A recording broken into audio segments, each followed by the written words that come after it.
The history of the music industry. In 1877, Thomas Edison created the first working phonograph, in which he became the first inventor to successfully record the human voice.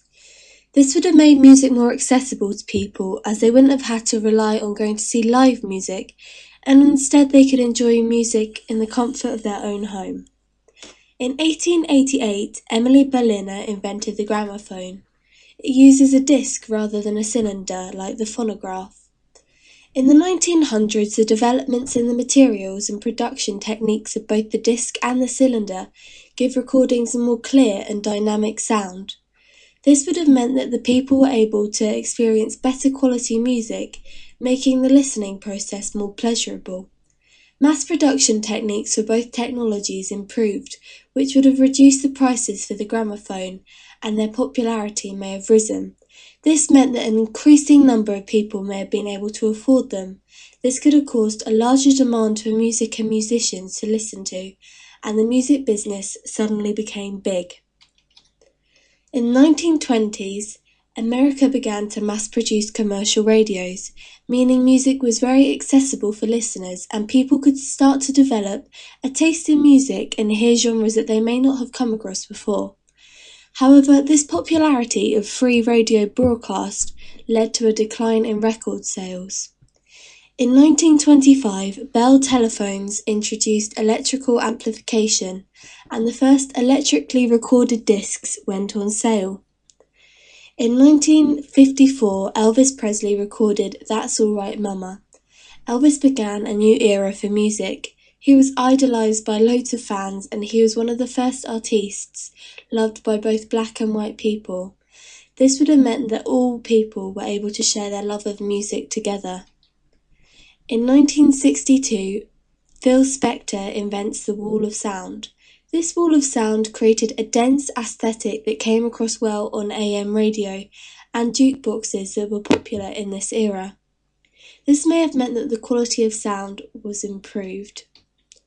In 1964, the cassette tape has its commercial breakthrough when Philips introduces its own 30-minute format for the tape cartridge.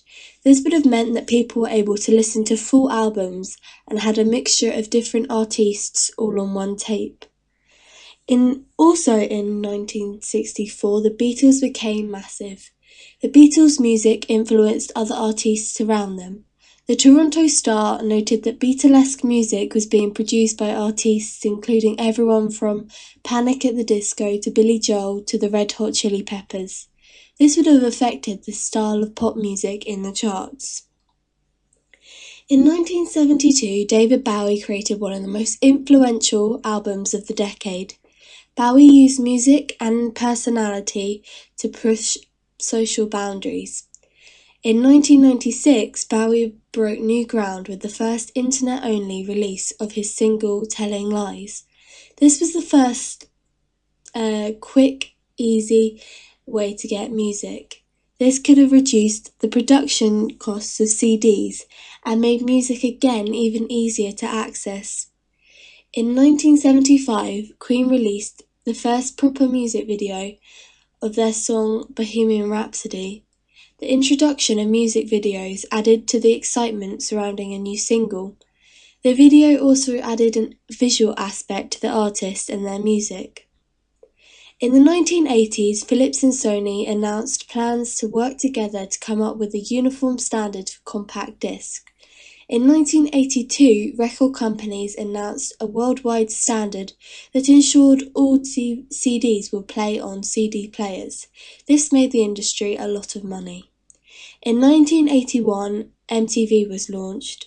This was a pivotal moment when pop music videos became as important as a single.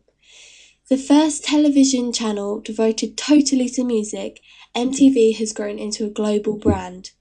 MTV made music artists even bigger celebrities, with 24-hour coverage of their lives daily. This also allowed these artists to make money in other ways than just selling their music. In the 1990s, the combination of digital audio and the internet created the phenomenon of MP3. It compresses digital audio files that can be easily sent from computer to computer. meaning good news for the industry as distribution costs for digital music tracks are far less, making the venture much more profitable, and the surge in digital music purchases is allowing the industry as a whole to grow again. However, the introduction of MP3 allowed internet users to trade digital music quite easily with anybody in the world. This piracy cost the industry millions per year. Additionally, when music was only available on physical media, like records, cassettes, and CDs, there was a bigger focus on the album versus the individual song. Digital music sales are more singles based, and the customers can pick up and choose whatever songs they like without having to purchase the whole album. This means that money is lost as singles are cheaper than the whole album. In 2000, Napster was born, and it was the download service that provided free music to an estimated 100 million users. The music sharing website was the center of a huge legal battle over copyright infringement. In 2003, Apple Computer launched the most successful online music store to date. In its first year, Apple sold 70 million records at 99 cents per song, creating nearly $70 million in legal internet music sales. This was good for Apple as they were acting legally, but it decreased the value of the artist's music. The Spotify application was launched in October 2008. Spotify's user base exceeds 50 million globally, with 12.5 million paying subscribers.